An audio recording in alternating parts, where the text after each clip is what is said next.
Greetings, true believers. I'm Stan Lee.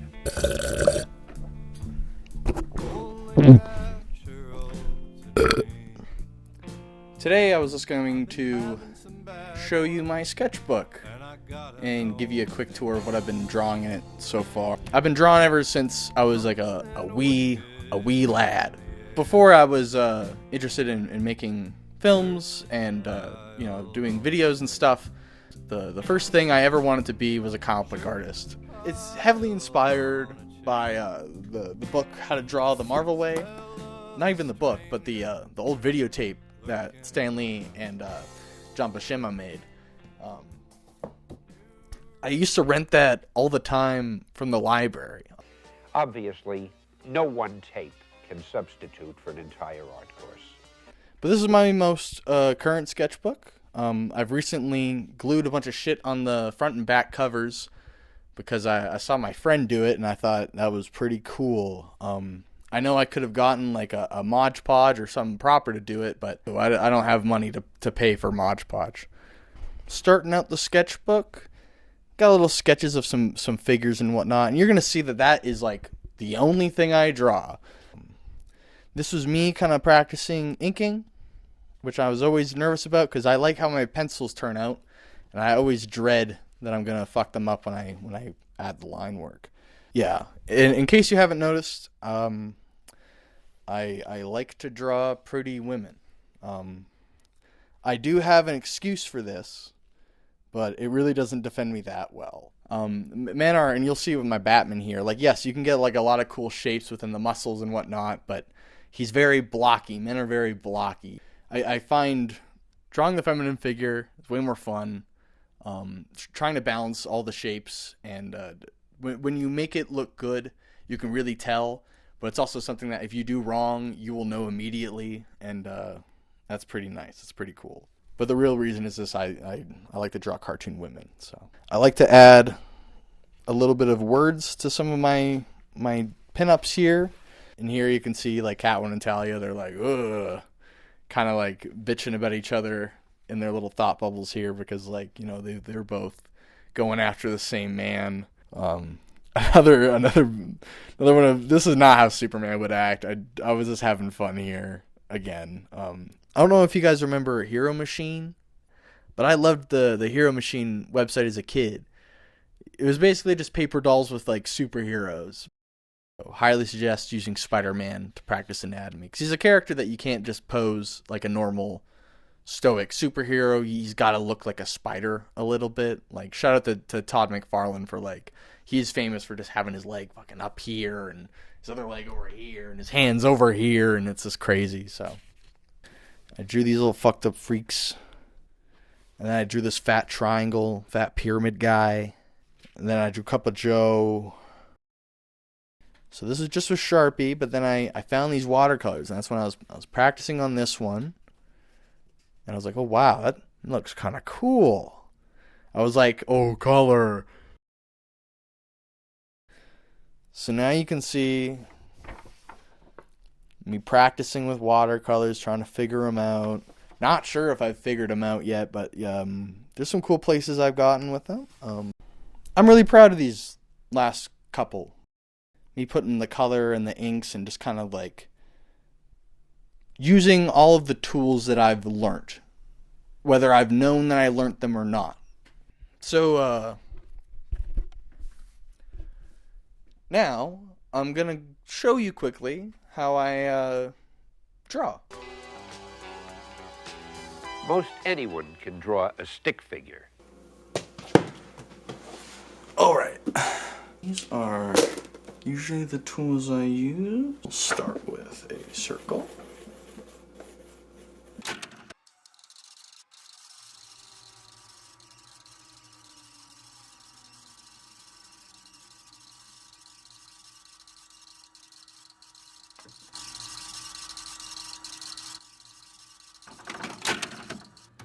Kind of get that curve. All anatomy has a curve. The legs go into each other like so, and so does the arms.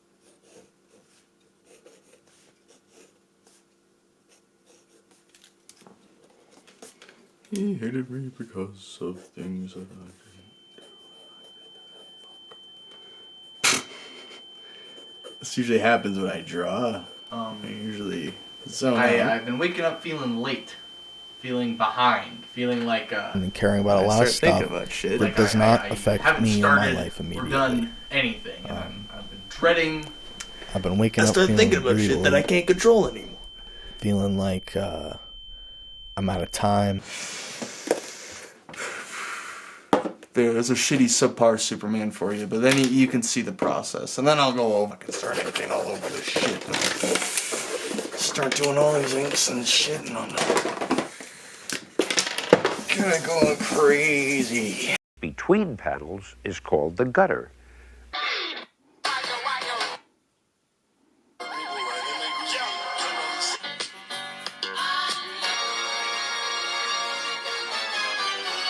Yo, my album, Freaking Out Indoors. Right? Sir, flex at the work. Is that when you really screw something?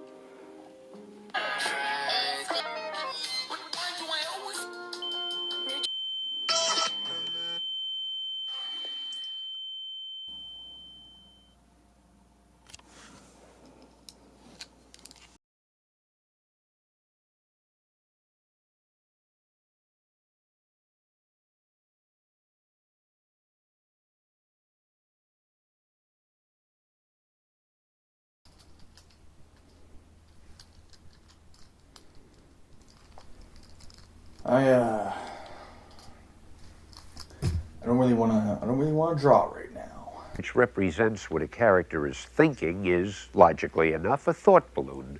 I think instead we're gonna go look at some of my old notebooks and my old sketchbooks, and I'm only gonna show you a couple here. I'm not gonna show you all of them, but this is the first one I started, and the date I wrote is wrong. I actually started this in 2017, but it starts with a poem. Lots of movie ideas, lots of drawings of my hometown. This is book 3. As true as I am bald. Crazy. This was a crackhead that I found in Europe. I was really liking the imagery of Dr. Manhattan at the time. It's interesting looking back at these books, especially from so long ago. I was still living at home, still in high school. You can tell. I have all these fun covers for most of them. Sure, a bunch of movie ideas. Maybe I'll make a video separately going over some of these ones I've abandoned just for fun. Misery, that's what you've chosen. I like looking through these because I'm reminded of specifically how in the moment I probably liked them, but then I didn't like them because they were older and I could only see the mistakes in them. But then each one of these mistakes is being rewritten by another book.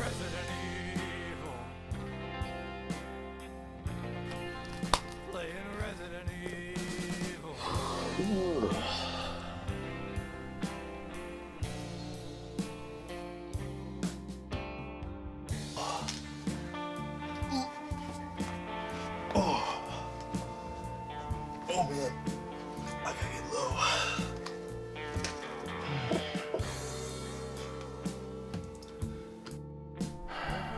You can't be afraid of mediocrity.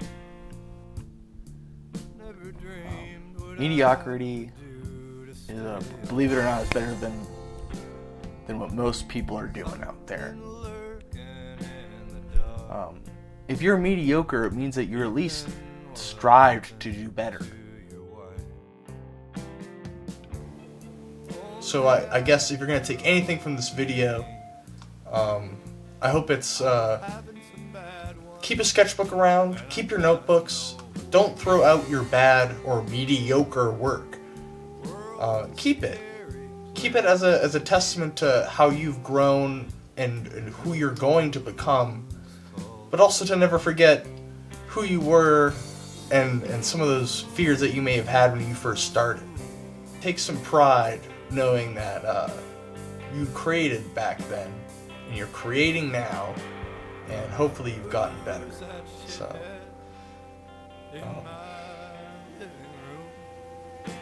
cheers.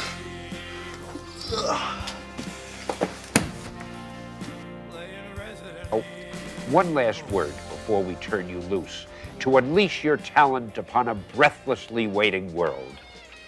To be a great artist, you've got to do three things: draw, draw, and then draw some more.